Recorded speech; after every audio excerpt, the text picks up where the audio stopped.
as I'm saying this, I'd like to invite all of you to please stand along with me as we read from the Word of God. We will be reading from the book of the Revelation, Revelation chapter 14, verses 14 to 20. Let us read together. Verse 14, ready, go. Then I looked, and behold, a white cloud, and sitting on the cloud was one like a son of man, with a golden crown on his head and a sharp sickle in his hand.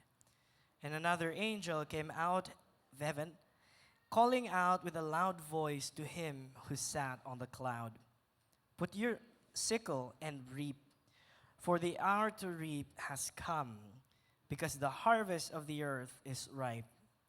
Then he who sat on the cloud swung his sickle over the earth, and the earth was reaped. And another angel came out of the temple which is in heaven, and he also had a sharp sickle. Then another angel, the one who has power over fire, came out from the altar, and he called with a loud voice to him who had the sharp sickle, saying, "Put in your sharp sickle and gather the clusters from the vine of the earth, because her grapes are ripe." So the angel swung his sickle to the earth and gathered the clusters from the vine of the earth, and he threw them into the great winepress of the wrath of God. And the winepress was trampled outside the city, and blood came out from the winepress up to the horse's bridle for a distance of 1,600 stadia. God bless the reading of his word. Let's do this declaration. This is my Bible, ready, go. This is my Bible, God's inspired word, a lamp to guide my feet and a light to my path. I am committed to study and apply it into my life. Your word, O God, is a treasure, and they are my heart's delight. I am determined to keep God's word in my heart until the very end. And everyone will say, you may all be seated. Siguro kung inyo napansin, last Sunday we were talking about chapter 14 verses 1 to 13. Gitunga na ko ni siya intentionally tungod kay, although isa lang siya ka-chapter, but it is also good to give emphasis on this part of the chapter. Kay, as I mentioned last week, mura og preview ang nahitabo diri sa chapter 14 ba? Kung unsa ang mahitabo sa katibuk-an sa history, sa katawhan sa kalibutan. And kaning chapter 14, along with some of the chapters nga sa nasa Revelation, na-consider ni siya as an interlude. Wala ka ng disruption ba? Pause, in other words.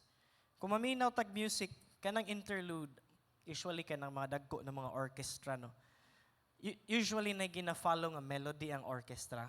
It's a singular melody. And that melody sometimes becomes very monotonous. Balik-balik. So, ang ginabuhat sa mga choir or music director, they incorporate interludes. Kaya para ang melody ma-disrupt, mulahi na pod.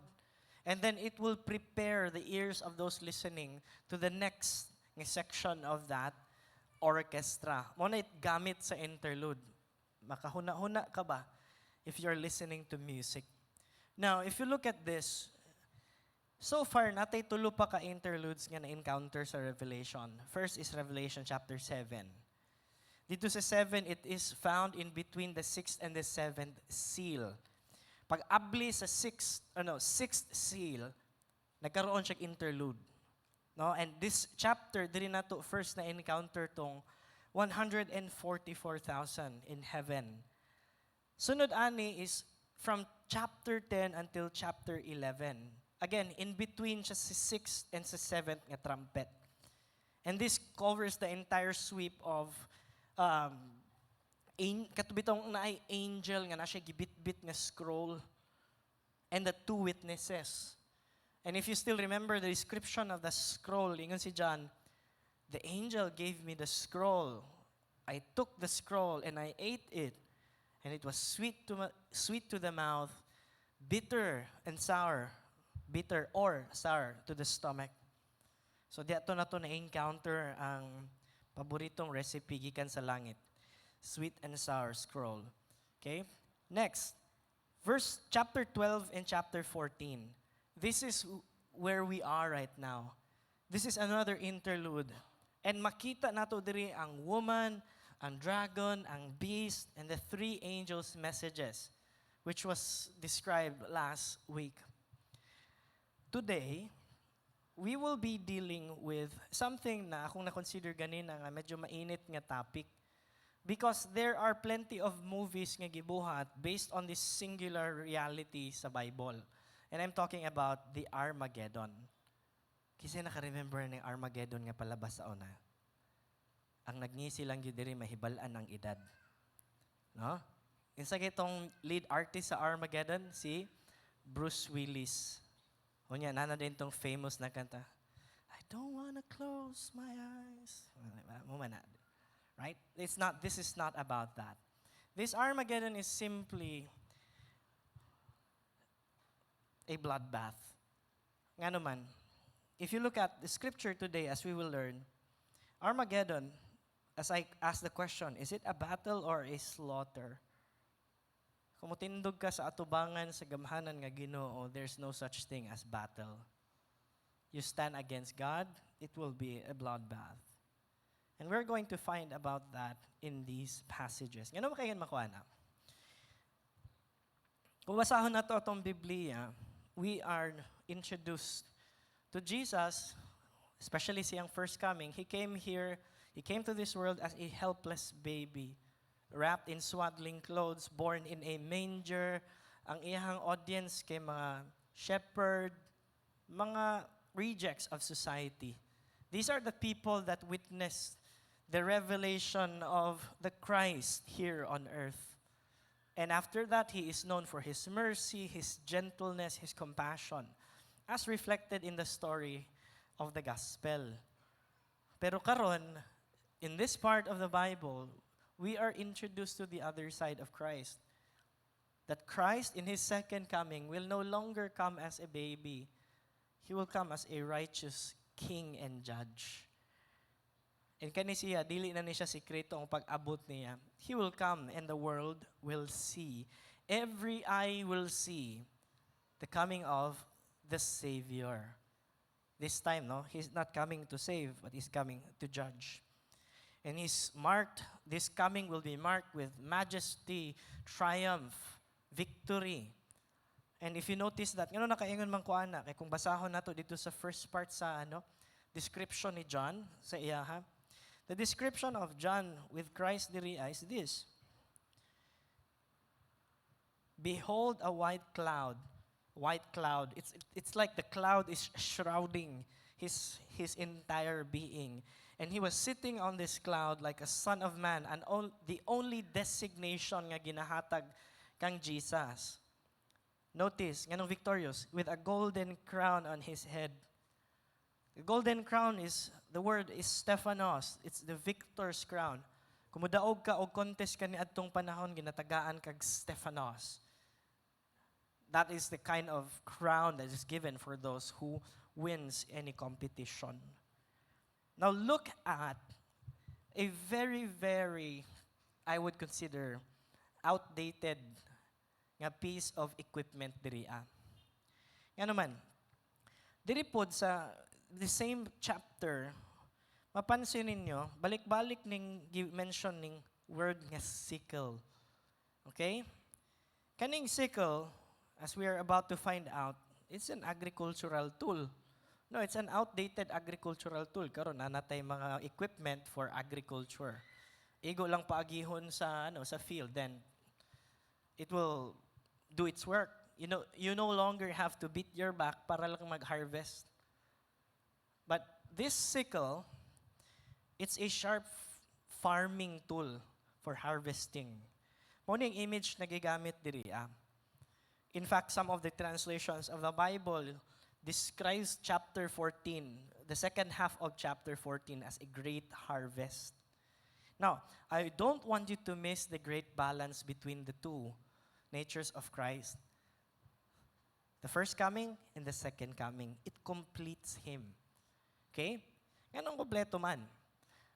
The justice of Christ is necessary diri sa kalibutan because all of you know that in this world, love is being destroyed. Alagi na, datigingon, love wins. Are you sure about that? Mayingon tag love wins, pero what about the children being mutilated in clinics?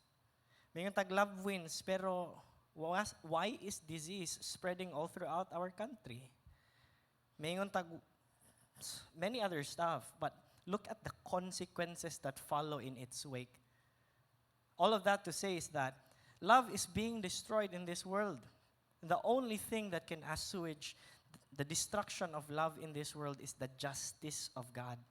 Many people ask, kano sa man magkaroon ng hustisya diri sa kalibutan? And some of Filipinos might ask, grabe, asa naman ta padulong ani as a country? Where will all this lead to? I tell you, only the justice of God will put everything back into its proper place. Mauna nga, it is always difficult to reconcile both of this, but we can reconcile the love and the justice of God in this manner. Since we live in a broken world, sin is pervading the world today, tama rapod nga naa ang hustisya sa Ginoo. Because how can we answer for all the consequences of sin and the perpetrators diri sa kalibutan kung wala ang hustisya sa Ginoo? How about those who died without justice? How about those who have been cheated without justice? And you can tell yourself all day long, I will take revenge. But when we take revenge, what happens is this. It becomes a cycle of revenge. Dili siya mahunong. Once you begin to live that kind of life, it will never stop, and it's a downward spiral. It will never be pretty. That's why the justice of God is essential. Now here, in chapter 14, we will see the justice of God unveiling all throughout the world. And murag kaning part sa Bible ba? This is God saying, time is up. No, isuwat na dere. When God gives the cosmic time is up, no recourse is available anymore. May nga nagiging wala na, finish na. Di na ta pwede mo sa Ginoo, Lord, dahil lang Lord ha. Second chance, Lord, please. Pero Lord, napakikinahanglan buhaton. No. The timeline and justice of God does not care about our own timeline and our own sense of justice. It just flows like a river, as we are about to see today. Now, mauta na ta sa question. Ang Ginoo nahigugma man sa atoa, di ba? Ang Ginoo is graceful, di ba? But think about this. Kung maingon ta nga cruel ang Ginoo for doing this in the world, remember, even way before miabot si Jesus diri sa kalibutan, He sent out messengers already. If you read of the Old Testament, daghan kay prophet nga naghisgot about the coming of the Messiah. Even as early as Genesis chapter 3 verse 15, hisgutan dito, it's a prophecy already that the seed of the woman will one day come and destroy the head of the serpent.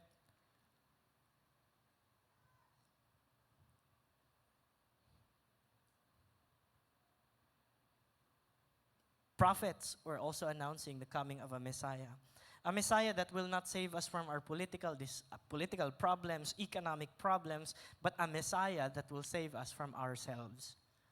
Kanong sa atong sarili man. Know that this right here inside of us dwells a sinful nature that only Christ can cure.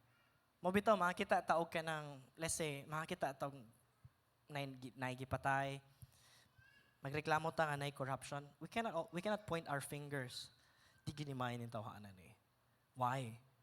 Because the same crime, the same problem that persists in our world, natay tendency nga buhaton sabna siya. Di ba? Mayroon kasi mong ay sa mong silingan, ikawat niya ang sinampay sa among silingan. Pwede po nimo na buhaton kung ang gisampay sa tapad sa imong balay kay Louis Vuitton nga t-shirt. Diba?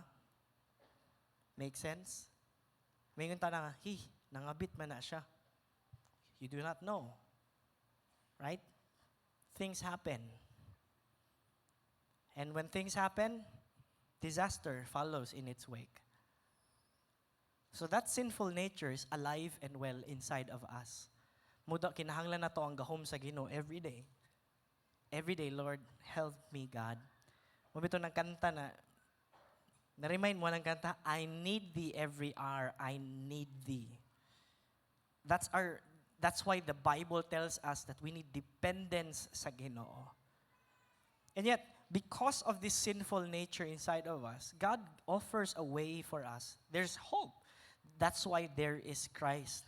And prophets of old proclaim the message of Christ. Maski karon sa tong panahon, wala ta nagkulang og pagpahinomdom sa pulong sa Ginoo. We have reminders sa pulong sa Ginoo diri sa church. We have reminders of God's word everywhere we look today. Abli kasi mong cellphone, you have a reminder coming from the word of God. In fact, God makes it obviously plain for us. Think about nature. Kani bugnaw man itong lugar karon, no? Pero kung adto mong mga lugar nga naagi 4 seasons gani, ma-appreciate nimo ang change sa nature. Now, sa Philippines, nalantay duha ka weather, hot o very hot.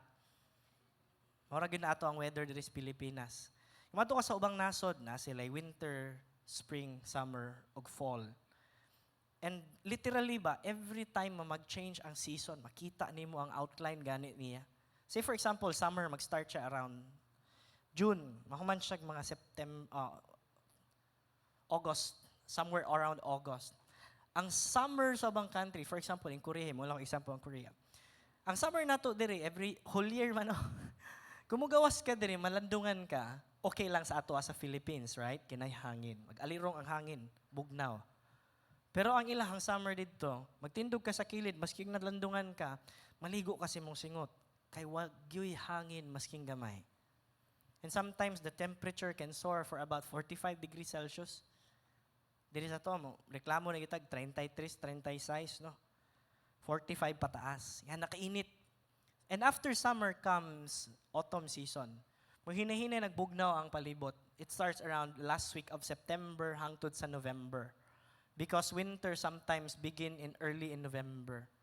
So bugnaw na siya, musugod na og kadaghan ang sanina sa mga tao, musugod pud og saka ang palitonon kay kung bugnaw, mobayad kag heater, extra imong kaonon, kinahanglan man og body fat nga i-store nimo.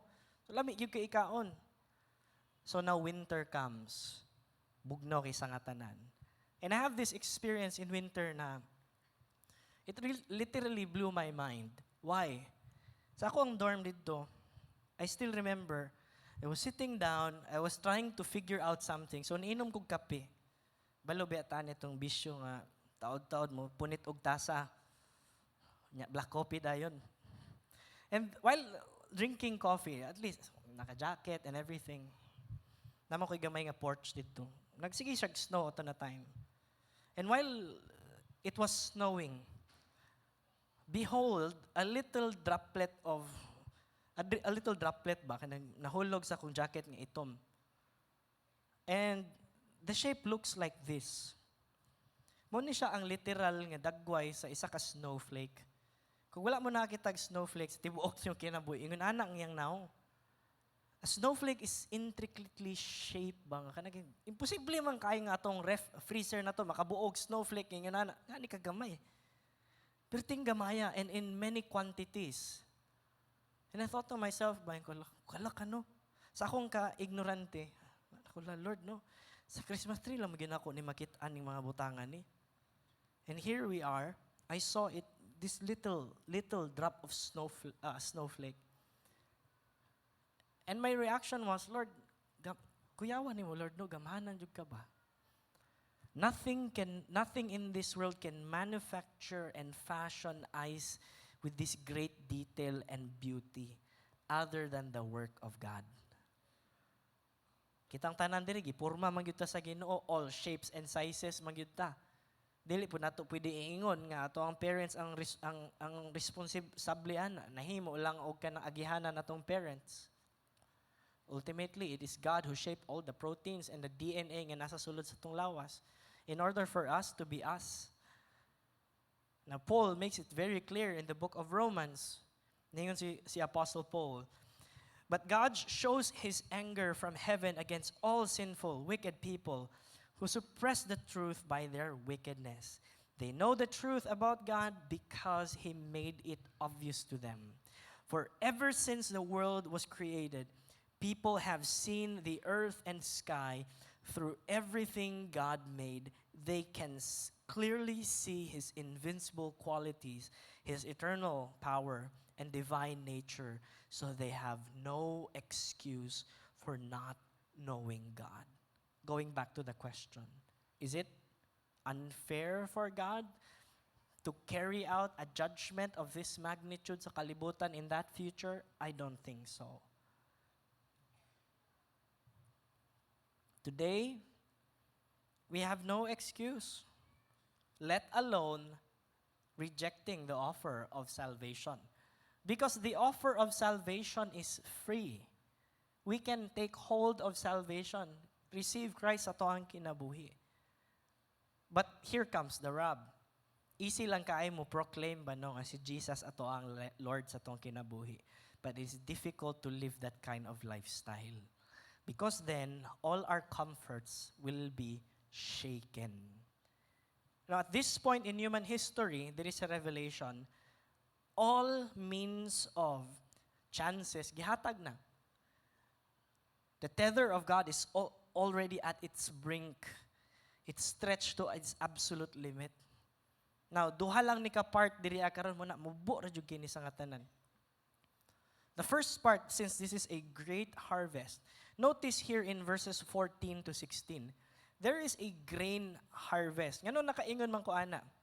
Wala may laing ginagamit kani adtong panahon nga pang harvest og grain. It's only the sickle. And notice a very haunting detail here. I am here to point it out to you. It's found in verse 16. Okay? Diri gikan diri nga 14 to 16 is a great harvest, but here in verse 16 there's a small detail here. Ingon diri, then he who sat on the cloud swung his sickle over the earth. Result, and the earth was reaped. This is talking about people. People who live against the Lord, those who follow the beast. Now, let me illustrate this word picture sa inyo ha karon. In this case, we are given the image of a sickle. And when it says here, the earth is ripe, katong angel ba? Ana siya nga. Put your sickle and reap, for the hour to reap has come, because the harvest of the earth is ripe. In other translation, the harvest of the grain is ripe. Literally ba, kaning giingon diri nga ripe, it's overripe. To those nga nadiring simbahan na for many years, nanitulo ka mangga diri. Na mangga dira isa dool sa hagdan dito sa coffee shop, and diri isa sa dorm. One afternoon, I was walking there. Medyo lami kay ika og mangga. Nang mangga kanay kamatis, na alamang og na suka. Na. And I saw this wonderful piece of mango. Medyo abi na ko tunga-tunga sa hinog og sa hilaw. Diba? Lami biya kay na atik-atik ang mga babae o mo na ilang favorite na meal. Now, ako siyang gipunit, ako siyang gihugasan. Pag-abot na sa balay akong gihiwa dritso, kana lagi nagtulo-tulo na imong laway kakaunon kay ka ba. Pag open ako ana, only to my surprise, I sliced 2 pieces of worms. Okay, overripe na day siya nga mangga. Kung overripe na mangga, paliton pa ba nato sa palengke, di ba dili na? Katong Pasko og New Year, di ba ang mga mangga ang gipangbaligya sa palengke overripe na? Kaya ang katong mga gwapo nga mga mangga gipang palit og maayo kay siguro nahimong national dessert ang mango float atong December og January. No? Muna ko napansin sa Pilipinas ba? National dessert na natong mango float. Overripe mango is useless. Here, it's literally saying that all that's in this earth is ripe for harvesting. Anong i-harvest man ang ripe para matanggal? Of course. It's literally God saying, enough is enough. Tama na. Time is up. There's no escaping this one. All who live in the earth will feel the wrath of God. And there is no recourse available anymore. Di na ta pwede mo appeal. And you will see how dramatic this is. Pag-ingon sa angel, swing the sickle. Kaning nagtubagan ni sila sa langit ba? Pag-ingon sa angel, swing the sickle. Na-comment din si Robert Thomas. Si Robert Thomas. The brevity of this statement dramatizes the suddenness of the judgment. Mubo ra kay siya nga phrase. He who sat on the cloud sung his sickle over the earth, and the earth was reaped. Mubo ra kay siya. And you will see later on what gruesome image this is actually trying to paint for us. It gives us a glimpse into the horrifying day to those who live against God and those who follow the beast. Madunggan lang nimo ang sickle ba? Tapos. No struggle here. It's effortless. That's why the battle of the Armageddon is not a battle. The battle of the Armageddon is a slaughter. Outright slaughter.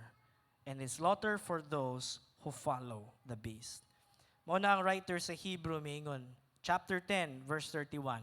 It is a terrible thing to fall into the hands of the living God. Know this, preview pa lang ning ato ang nakita sa chapter 14. This is not the entire detail of what's going to happen in that time yet future. But we will get a glimpse of that. Forward ta gamay, chapter 16, 2 chapters from 14. Giingon diri sa chapter 16, verse 17. This seventh angel poured out his bowl into the air, and out of the temple came a loud voice from the throne saying, "It is done." O sa giingon nga done, the judgment of the earth. Human na tanan. Mura pog panahon ni Jesus sa cross, no? Paingon na it is finished. Human na our salvation is paid in full. Now here, justice is complete. It is done. Pag adto diri sa second imagery, medyo maklaro-klaro na ni nato. First is just the sickle being harvested, and grain being harvested. Look at the second imagery here. It talks about the grape harvest. Kaning grape, nahan man grapes, no? In fact, Pasko na po. Itong Pasko gani, lami kitong grapes ba? Di ba ligya nga itong tag 100 plus nga nasa silupin bitaw, lanlano ni mo to Nang magnam na lang din ni mo ba, kasi ikagkaog tamis. But one is no longer a sweet grape. Notice ninyo in verse 18 dito, and another angel, the one who has power over fire, very interesting, came out from the altar, and he called with a loud voice to him who had the sharp sickle, "Put in your sharp sickle and gather the clusters from the earth, because her grapes are ripe. Both the grain and the grapes are ripe." Again, here comes that little phrase. So the angel swung his sickle to the earth and gathered the clusters from the vine of the earth and threw them into the great winepress of the wrath of God. Kaning, with great detail, it is given to us, two images given to us, unsa ang mahitabo in this time sa Armageddon. Now, if you go to a wine press, in an ancient wine press, usually duha na siya kabuok sudlanan. Ang isa ka sudlanan, dako kaya na siya, masulod na mga siguro 4 ka tao. And dito nila ginabutang ang grapes.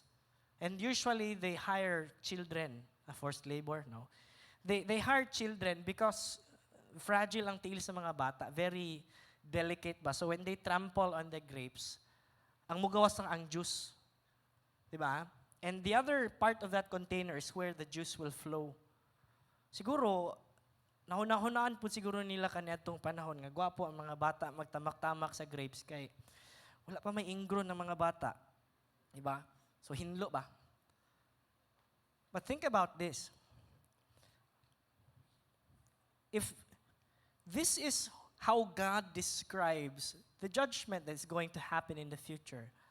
A whole generation will be trampled in the winepress of the wrath of God. Now, according to Revelation 16:16, ingon dire, then they gathered the kings together to the place that is in Hebrew called Armageddon. So meaning the best of the best is gathered in that place only to find out that they will be annihilated. No one will be left. According to chapter 19, verse 11, I saw heaven, this is John saying, standing open, and there before me was a white horse whose rider is called Faithful and True. With justice he judges and wages war. Now the baby who came here as an innocent little child, gentle, now comes back as a righteous judge, and he will trample all the grapes in that great winepress of God's anger. Now, if you ask the question, asa din ang Armageddon di ay? To those history and prophecy buff diri sa simbahan. Asa din ni mahitabo di ay kay para ato ang tanawon. Now, there are many candidates for the place of the Armageddon. Pero kung inyong tanawon sa mapa karon sa Israel, even the Jews themselves, they call this Tel Megiddo today. Ang pangalan niya, modern day name niya. But if you look at the word Armageddon, it comes from two words in Hebrew, Har and Megiddo, Har Megiddo. So the meaning of Har is mountain, and the meaning of Megiddo is name of a place, which is the ancient name for Megiddo. Now, look at these mountains nga naadiri sa kilid. There's Mount Carmel, and there's another mountain range nga naadiri sa kilid. This will be a valley. Some call it Valley of Kings. But note kung asa ang Jerusalem located. Since the prophecy tells us that this battle will happen, the battle will happen outside the city. Asa man mo nagikuha? Notice this. And the winepress was trampled outside the city, referring to Jerusalem. And blood came out from the winepress up to the horses' bridles for a distance of 1,600 stadia. Now, diri mahitabo ang ginatawag nila nga battle. And the winepress will be trampled outside the city. Unsa di kalayo ning Megiddo gikan sa Jerusalem, outside of Jerusalem man. Now, if you measure this is roughly around 180 miles distance gikan sa Jerusalem padtog north sa Megiddo. And in fact, there are many battles that have already happened ani nga lugar. Now, the Battle of Megiddo in the first 15th century, it's a battle between Egypt and the Canaanites. And that battle resulta ato nga battle, kinsa nagkaroon og control over all the regions. The Battle of Megiddo in 15th century decided that. In the 609 BC, Battle of Megiddo between Egypt and Judah. Now, this is Judah during the time of King Josiah. They were defeated. In the Battle of Megiddo in 1918, in the First World War, the battle between the British Allied Forces and the Ottoman Army. Dagan kay nahitabo ng mga gera diri. But in the future, there is one battle that will be waged there. And all the nations will participate. So, may nga na to, this is the cream of the crop of human civilization. Naa na diri tanan ang best of the best. But notice this, pag ingon dito sa Bible bitaw, sa prophecy, blood came out of the winepress up to the horse's bridle for a distance of 1,600 stadia. Ang 1,600 stadia is the distance between Jerusalem hangtod sa Megiddo. And when it says blood will be up to the horse's bridle, ako tindog ko, mabu man jud kong tao. Kana bitong kabayo, siguro lawas sa kabayo anong imong sakyan ba? Diri ang iyang lawas, iyang ulo somewhere here. Asa ang bridle makita sa kabayo? Di ba diri siyang baba? Kay mo nang birahon kay para ma-direct nimo ang kabayo asa siya maadto. According to the prophecy, ngunana daw kataas ang dugo during the time when the grapes will be trampled. All the nations, kings and armies gathered to wage war against the Lamb, but they will never prevail. Kaning, dagan kay nag-comment, ani ba? But one commentator, actually it's two. It's a combination of two commentators. Ningon sila, the staggering and horrifying bloodbath of the Battle of Armageddon will be so widespread that blood will be up to the horse's bridle for a distance of 200 miles.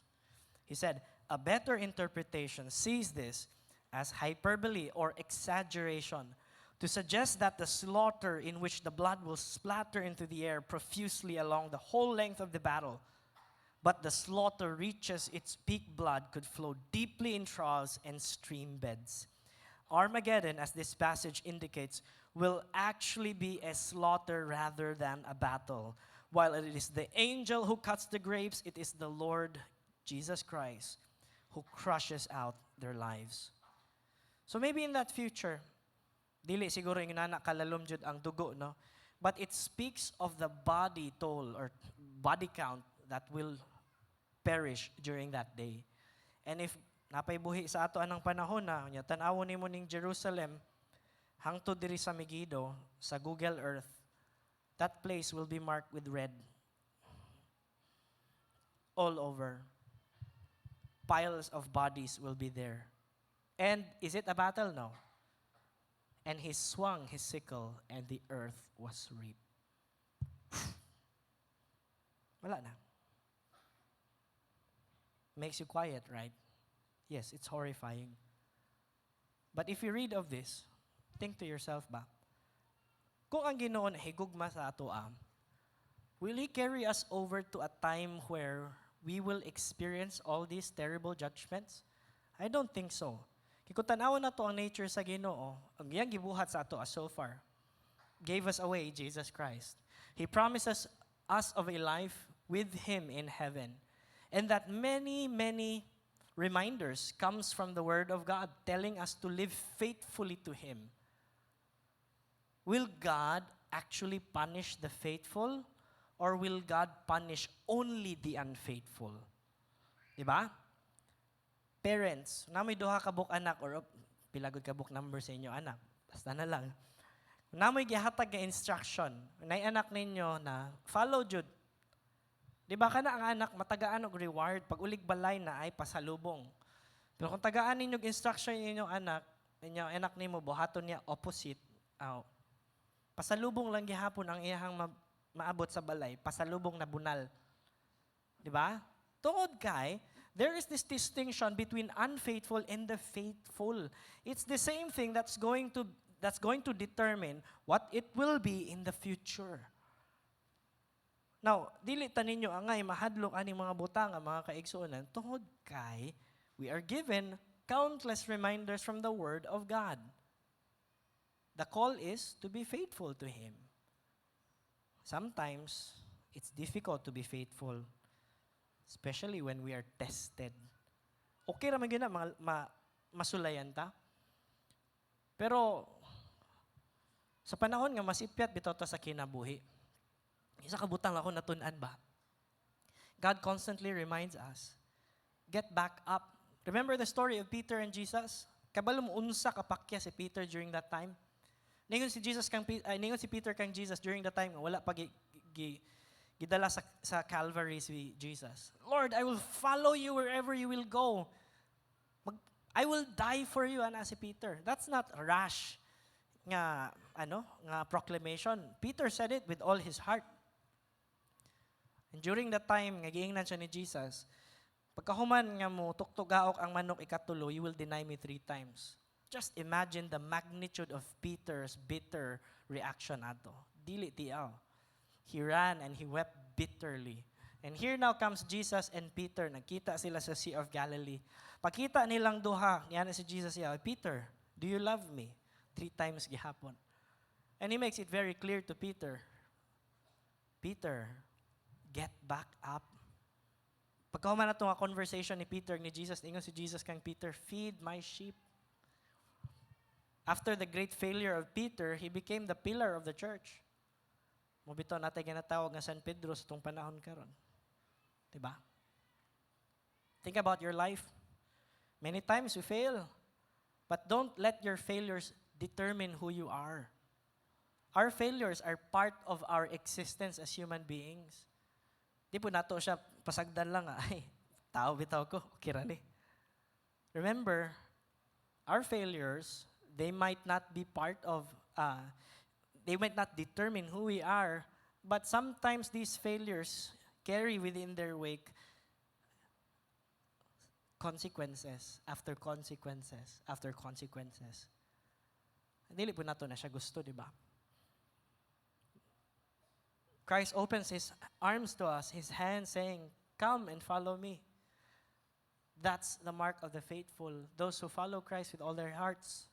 Bahalag mapakyas, Lord, I will follow you. Sorry, Lord, I will follow you. Anang kinabuhi? Now, look at this. In chapter 19, this is the description of Jesus Christ, the victorious one, during this battle. Sa nitabo siya, unsay description rather. His eyes are like blazing fire, and on his head are many crowns. He has the name written on him that no one knows but he himself. He is dressed in a robe dipped in blood, and his name is the Word of God. The armies of heaven were following him, riding on white horses, dressed in fine linen, white and clean. Coming out of his mouth is a sharp sword with which to strike down the nations. He will rule them with an iron scepter. And note here, he treads the winepress of the fury of the wrath of God Almighty. On his robe and on his thigh he has the name written, King of Kings, Lord of Lords. No battle, it's just a slaughter. Now, how do we come in terms with the slaughter? Remember this, even the peak of human civilization, our weaponry, our intelligence, all that mark modern civilization, they cannot stand before the righteous judgment of God. Sa atubangan sa Ginoo, kaning ato ang equipment, kaning tanan nga gina-consider nato nga modern weaponry, it's just a grain waiting to be harvested. It's just a piece of grape that is to be trampled upon.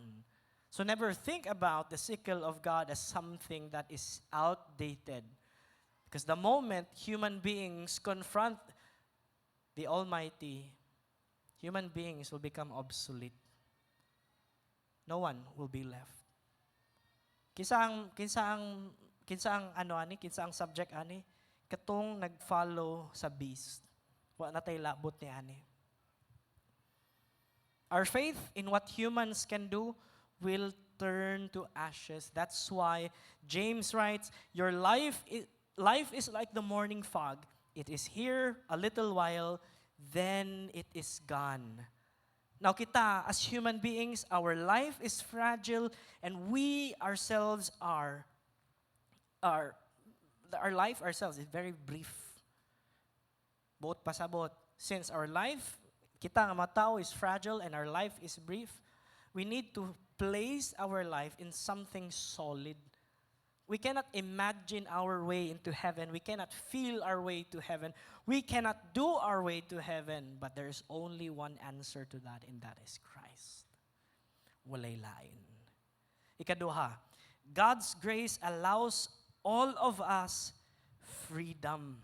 Kaning freedom nga gihatag sa Ginoo sa ato, along with that freedom is also the freedom to reject His offer of salvation. Pwede man nato i-reject ang Ginoo. Di lang ko ana, Lord. That's the beauty of the gospel. But know this, yes, we are free to reject the offer of salvation, but we are not free from the consequences that follow in its wake. That's the law of the harvest. If we choose not to accept the message of hope and forgiveness, asa man ta padulong, the final judgment will be in hell. Total separation between us and the Lord. No wonder kung nasi Jesus sa cross bitaw, during the time when God Almighty turned His back on Christ, paingon ni Jesus, Father, Father, why have you forsaken me?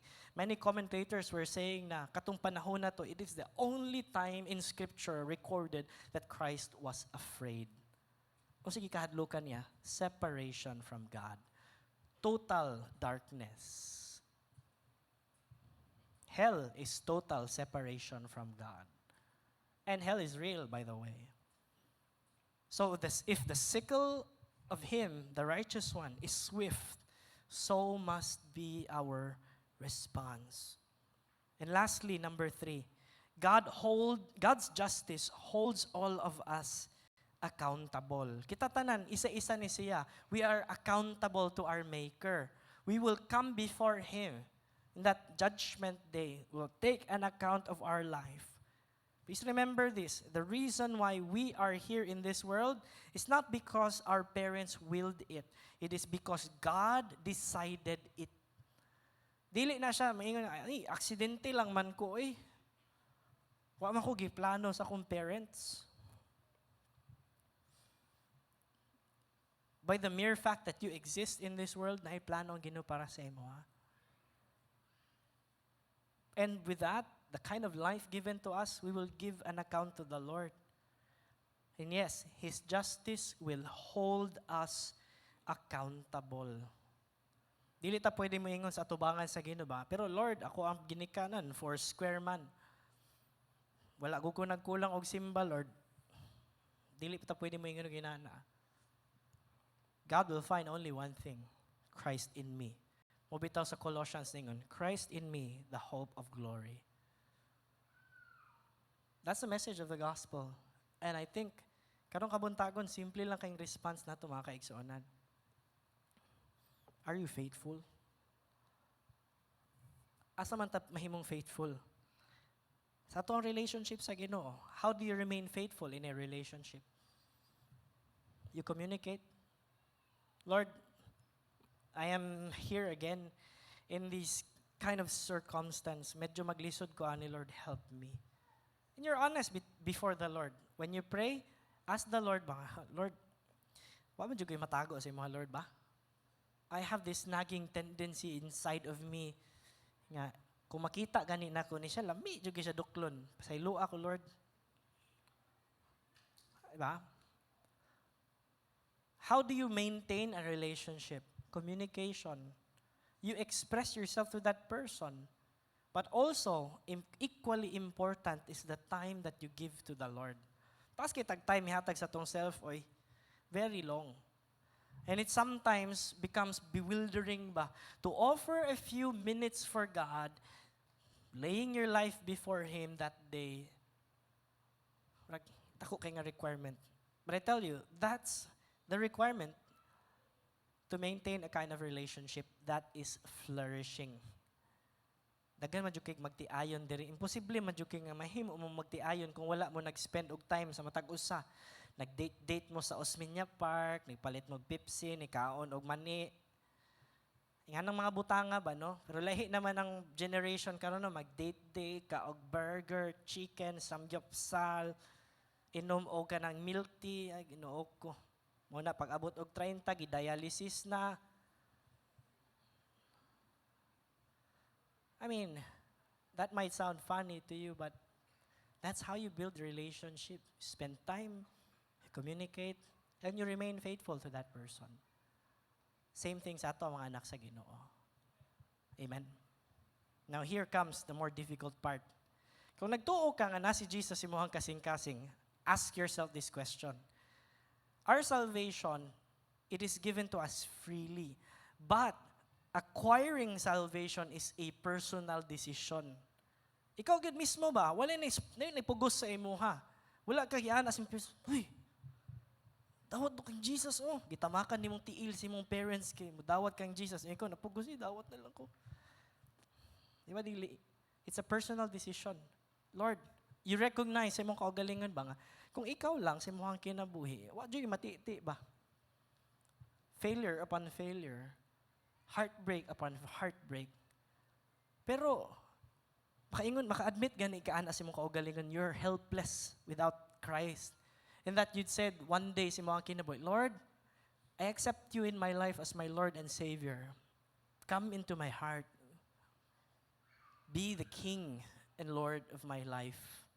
Kung nabuhat ninyo na nga decision, wonderful decision. Pero kung wala ninyo na nga buhat nga decision, I challenge you today, do that decision.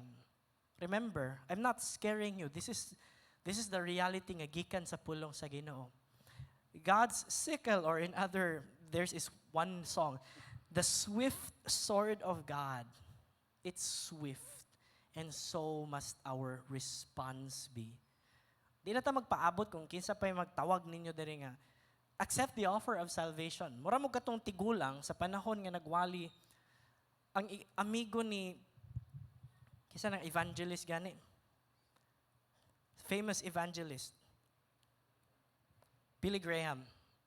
Nagwali, na si Billy Graham yung amigo. Yung amigo na unang nagwali. And that night, niabot og sayo si Billy Graham. Yang gibuhat, suot siya, dako kay nga kalo. Naka-shade siya, itom kaayo. And during the time nga kanabitang gi-challenge niya ang congregation, why not receive Christ? Siyang katupad na isa kabuok lalaki. Nga si Billy Graham, he has a heart for evangelism. So yung giingnan, gusto ba nimo nga dawaton si Jesus? O ba nanti ka dito? O sa giingon sa kauban niyang lalaki, paabot sa akong billing nga mo abot ugma. Diha pa ko mo dawat sa Ginoo. No, di na ta magpaabot. Si Pastor Dan, ako, kinsa pa ning mitindog diri Kung di ka sigurado si mong kinabuhi at tubangan sa Ginoo, receive the free offer of salvation, and it can happen even today. Amen? So I'd like everyone to please stand with me. Nindog tang tanan. I'd like you to please bow your heads for a few moments lang sa. And I'd like you to close your eyes. Now, the call is simple for us. To us, mga anak sa Ginoo, the call is to be faithful. Pero katong wala gid nakaila sa Ginoo, di pa ka makaingon sa imong sarili ba nga, I have Christ in my heart. Dili ka sigurado sa imong kaluwasan. I want you just to raise your hand. Just to acknowledge that. Saka imo kamot, di ka sigurado. Saka lang niya, baba na ng pagkahuman. Okay, thank you. Thank you. I want you to pray this prayer with me today. Lord God, thank you for this offer of salvation. I recognize that truly without you, I have nothing. I also recognize that I am a sinful person. Thank you for this offer. And today, I'd like to receive you in my heart as my Lord and my Savior. Be the Lord in my life, dear God. I proclaim this day that you are King of Kings and Lord of Lords. Thank you, dear Lord. In Jesus' mighty name, amen. Thank you, God, for this message kimighatag karon. Sobering as it may seem, but thank you for this message, giving us a time where we can reflect on your wondrous work. So, hi, Lord, we are sidetracked by many things that happens in our lives. We get too busy. But this day, Lord, we'd like to recognize your lordship over all. I'd like to thank you for the souls that that are ushered into your kingdom this very day, this very moment. Those us, niadto diri karong kabuntagon, we carry all sorts of stuff in our life, baggages that are not supposed to be there. I pray, Lord, by the power of your Spirit, allow us, Lord, strength to hand it over to you. Usa ilisod kay Lord ba? Sometimes we feel we're in charge of everything in our lives only to find out we're not. And today, we'd like to walk freely. We'd like to walk with the joy that comes from you. Freedom in Christ. Thank you, dear God, for your wondrous work. And even this day, Lord, nga nakadaghanan sa amo Ginoo daghang mga balatian, sakit, sipon-sipon, ubo, trangkaso. I pray, Lord, by the power of your Spirit, to touch in each and every body right now. That from the very soles of our feet until our heads, Lord God, it will be saturated by your blood. Cleanse us, Lord God. And I thank you, Lord, dear Lord, for this perspective that you have given us, that we can walk before you freely, faithfully. Thank you, Lord God, for your faithfulness to us. Give us the strength every day. Barog, kauban ka. And the conviction that comes from our heart that indeed you are Lord over all. Thank you, dear Lord. And even for us today, as we give what belongs to you, may you bless us.